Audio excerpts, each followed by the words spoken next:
This is Great Talks.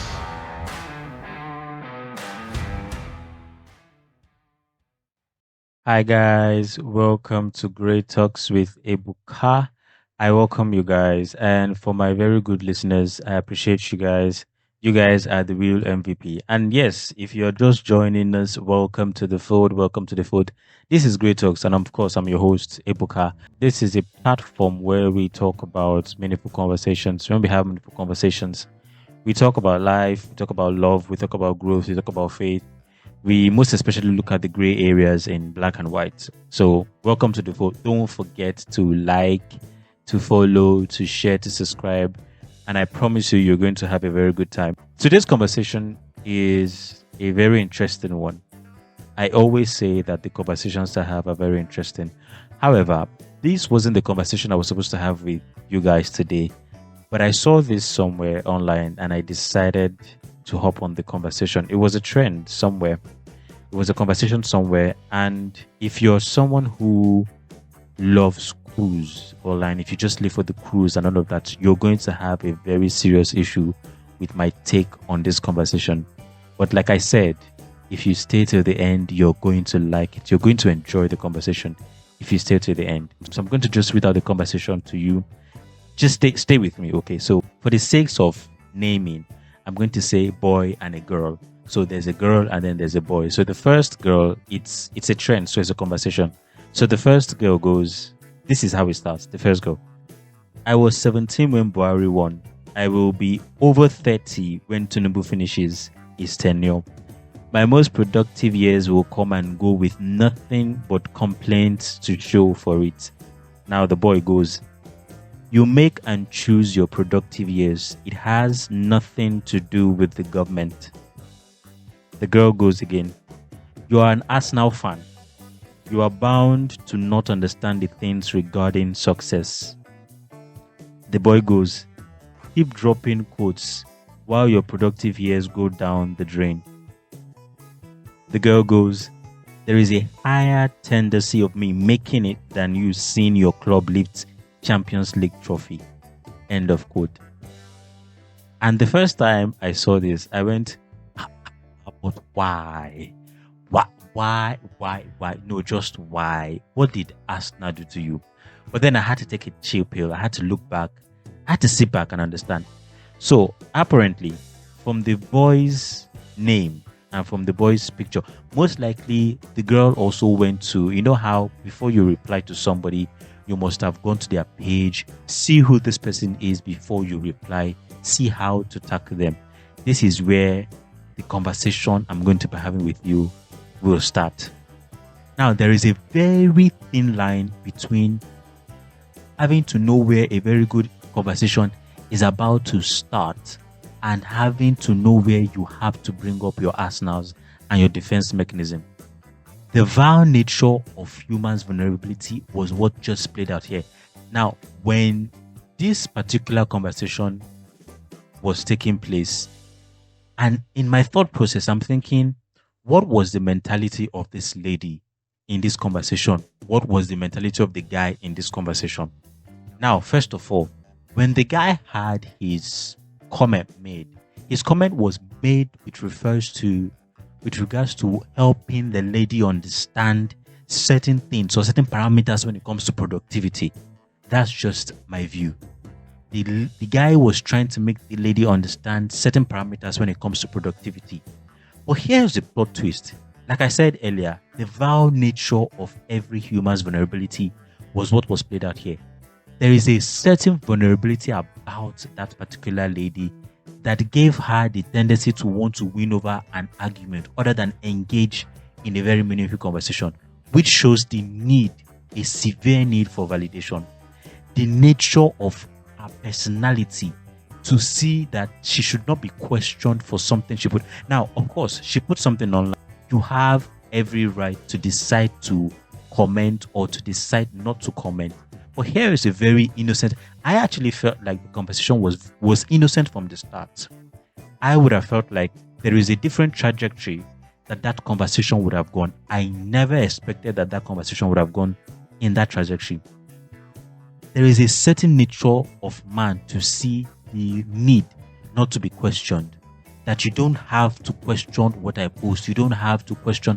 And to be honest, when he said, keep dropping quotes, the first thing that came to my mind was, quotes are what they are. They are just quotes. You're forgetting that sometimes a human being is the person. It's actually a person that thought of the quote, and the quote comes from that person's life experience. And of course, a man does not go through a certain journey in isolation, a certain experience of life in isolation. I'm not in its entirety. What I mean is, of course, whatever you're going through, it's personal. But the funny thing is, when you bring out a quote from that your personal experience, you'll find 50% of the mankind, 50% of the world having to engage in that particular quote because it's something that they can relate to. That's why I said a man, or not man particularly by gender. I'm saying human now. No human goes through a particular experience in isolation. So there's always something for a neighbor. There's always something for somebody to learn from it, especially when a quote comes out from it. Now, her mentality, which played a vital role in this conversation, proves. Now, the mentality I'm talking about was the mentality of the attack she had on the guy's profile, on the guy's club, a different entity from the person.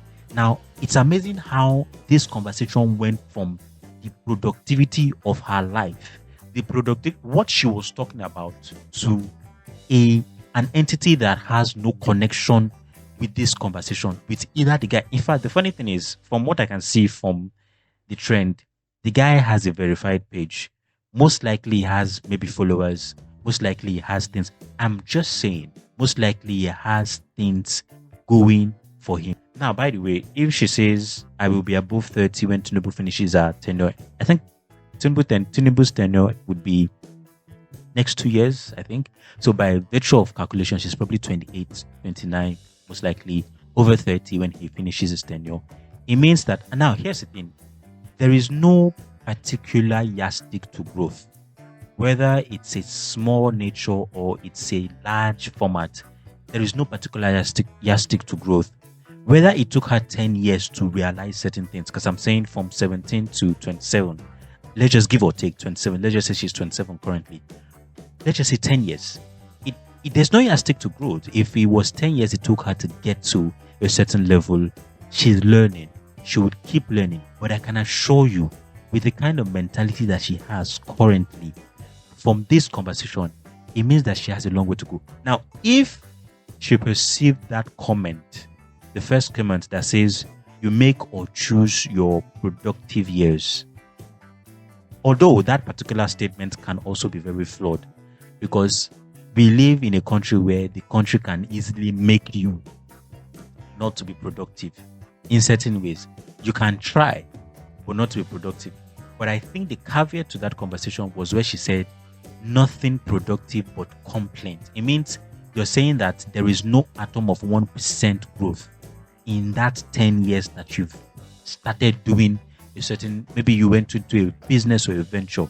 It means that there is something fundamentally wrong with your process, which is something I think he was trying to bring out by saying that the government does not determine or choose your productive years. You can, because when you say productive is relative. If I make a 2% or a 1% growth in a particular yardstick, in particular something that I'm doing, I have been productive in that. I have moved from a certain 0% to 1%. That's productivity. And productivity also depends on what exactly you are expecting as an outcome. So that's a different conversation when it comes to business and presenting. That's a different. But then productivity depends on what you are expecting as an outcome from a particular action that you took. So when he says you determine and you choose your productive years, it means you can sit down and say, okay, as at 2020, I was productive. As at this, I was not. You can determine that.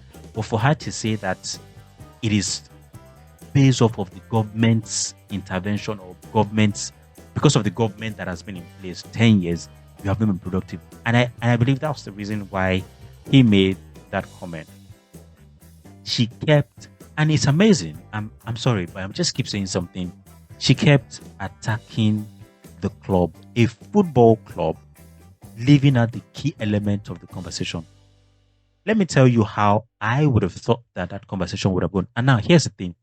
Like I said, from how she responded to that conversation, it shows a sides of the productivity that the guy is talking about, as well as an overview of why she may not as well be productive as she expects to be. Again, productivity might depend for her, might depend on what exactly she's expecting from the actions that she has taken or the capital or whatever she has put in place.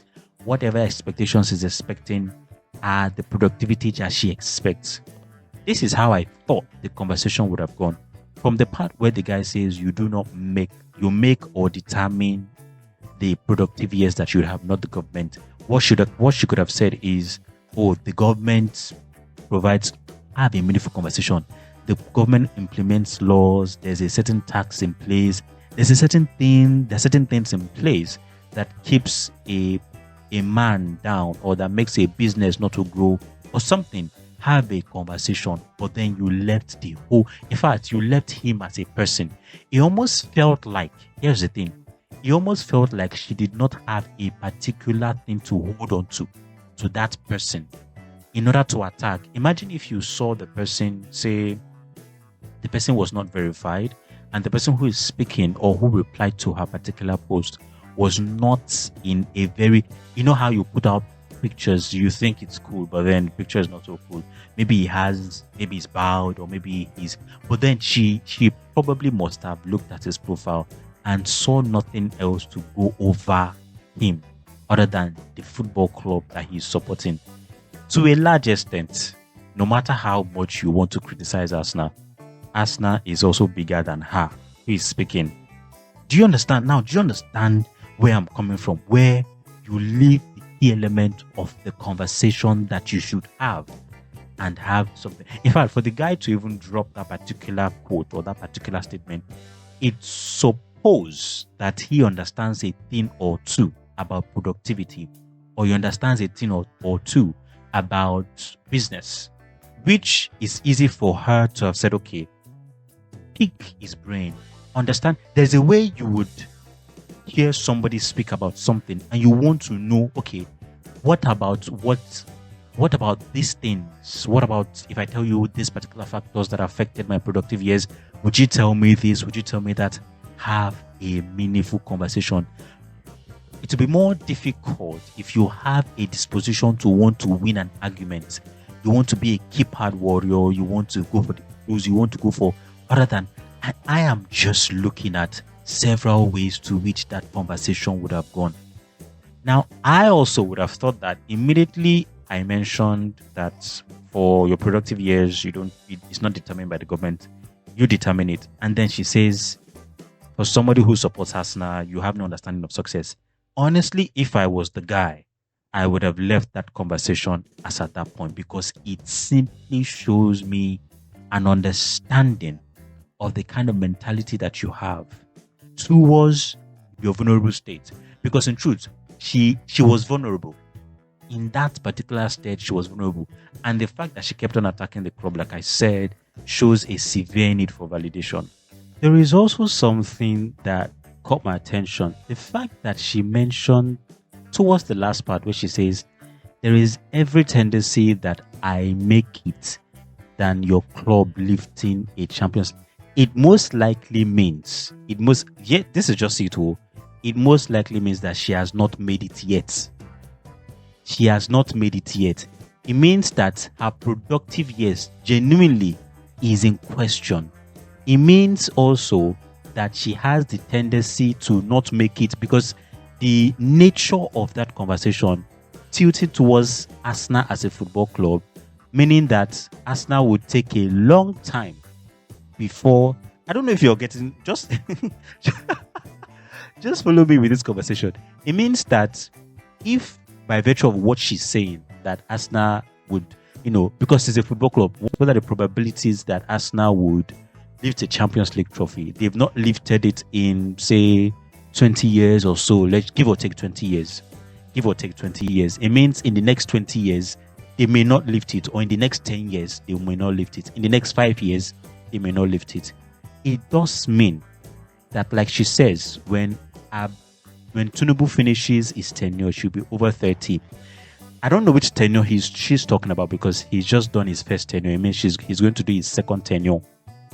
Most likely means that she'll be in her mid 30s, in late 30s. She still would not have made it because as at that point she still says, I would not have anything productive to show but complaints. I want you to understand in this context how somebody uses his own mouth to kill off his destiny, because by virtue of banter, what we used to term Arsenal, in fact, if Arsenal wins a major trophy now, if Arsenal wins a major trophy, say the Premier League or the most decorated club trophy, which is the Champions League, if Arsenal wins the Champions League tomorrow, it means that by tomorrow, every hater, every band that goes against Arsenal ends immediately. It means, do you understand my concept? It means the banter ends. And the reason why the banter will not end is because Arsenal is yet to provide the reason for the banter to end. Now, the reason why Arsenal has not been yet to provide the reason for the banter to end, that sounds like a tautology, but yeah, just stay with me. The reason why this is so is because of the concept of what Arsenal Football Club is. Arsenal Football Club is they have something called, the thing that we know, the near success syndrome. They usually bottle the league, where, for example, last season or last 2 seasons, for those of you who don't like football, just follow me. I'm going to make it easy for you. The idea of Arsenal Football Club and the banter is because they bottle the season. Now, say there's I don't really know how many months it takes to play a full season, but I know you play about 38 games. You play about 38 games home and away. So for the full of that 38 games, say for about half of that 38 games, it's possible for Arsenal to be topping the table at the beginning of the league towards the mid-season of the league. And yet, they will not lift the trophy. I'm trying to give you the concept to which Arsenal Football Club is being bantered. I'm trying to give you the ideology behind the Arsenal banter. It's possible also for Arsenal Football Club to get to, say, 35th game. To the 35th game, they can be leading the table. But once they get to that 35th, once they get to that 36th game, something happens, they mess up and a team overshadows them, they lose, they draw or something, and then some other club who has been their rival from maybe 1 to 4, 1, 2, 3, 4 teams, between them, they fumble it, and then the second team wins it, the third team overshadows them, and then leapfrogs them, and then wins the league. That's what happens. Therefore, the reason why the banter is so sweet and so genuine is that by virtue of this analysis I've given to you now, it means that for Arsenal to win the league with the crop of players that they have, maybe this season, of course, maybe better, but for Arsenal to win the league with the crop of players that they have, always feels like the club is a club of growth, not a club to win trophies. Do you understand? So the nature of that banter makes it very easy to understand why people always go for Arsenal. And here is the reason why I question the mentality of this lady. If you are telling somebody that the tendency for me to make it, may you never say things that would help you downgrade your success level or downgrade your productivity level. She says, the tendency for me to make it is higher than for Arsenal to win the Champions League. Do you know the probability of that? In fact, with the current nature of how the way the Champions League is shaped now, it's very difficult for you to say your favorite team will win it. But then the probability for them to win, they have a lower chance of winning it per se, according to matter, not according to statistics or according to how they are playing. I'm saying according to the banter, because that's the reason why she said that. According to the banter that we know Arsenal with, the probability of them to make it is very low. Now you are comparing your chances with them. It means that you're not even sure of your making. It means you're not even sure of your making it probability. Hey there, you're listening to Great Talks with Ebuka.